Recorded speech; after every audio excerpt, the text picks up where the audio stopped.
حضرت ابراہیم خواص کہتے ہیں کہ میں ایک مرتبہ جنگل میں جا رہا تھا، راستے میں ایک نصرانی راہب مجھے ملا جس کی کمر میں زنار، پٹکا یا دھاگا وغیرہ جو کفر کی علامت کے طور پر کافر باندھتے ہیں بندھا ہوا تھا۔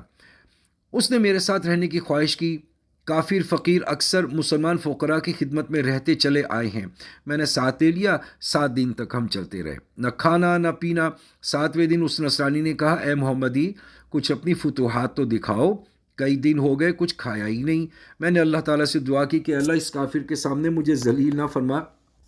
تو میں نے دیکھا فوراً ایک خوان سامنے رکھا گیا جس میں روٹیاں، بھنا ہوا گوشت اور تر و تازہ کھجوریں اور پانی کا ایک لوٹا رکھا ہوا تھا۔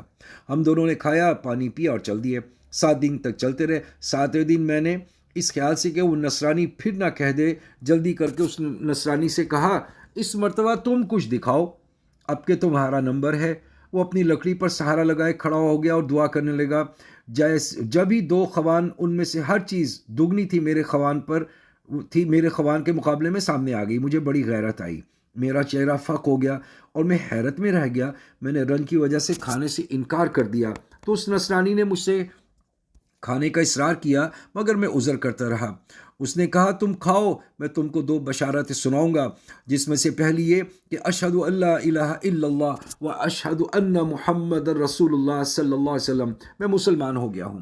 اور یہ کہہ کر اس نے زنار توڑ کر پھینک دی۔ اور دوسری بشارت یہ کہ میں نے جو کھانے کے لیے دعا کی تھی وہ یہی کر کے کی تھی کہ یا اللہ، اس محمدی کا اگر تیرے یہاں کوئی مرتبہ ہے تو اس کے طفیل تو ہمیں کھانا دے۔ اس پر یہ کھانا ملا ہے، اسی وجہ سے میں مسلمان ہوا۔ اس کے بعد ہم دونوں نے کھانا کھایا، پھر آگے چل دیے۔ آخر مکہ مکرمہ پہنچے، حج کیا تو وہ نو مسلم مکہ میں ہی ٹھہر گیا اور وہیں اس کا انتقال ہوا۔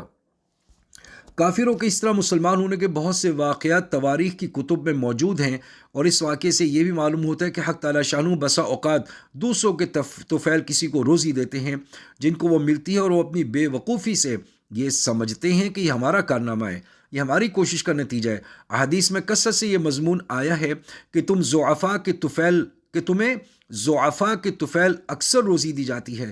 نیز اس واقعے سے یہ بھی معلوم ہوا کہ کافروں پر بھی بسا اوقات مسلمانوں کی وجہ سے فتوحات ہوتی ہیں، جس کو ظاہر میں ان کی مدد سمجھا جاتا ہے، لیکن حقیقت میں وہ دوسروں کا طفیل ہوتا ہے۔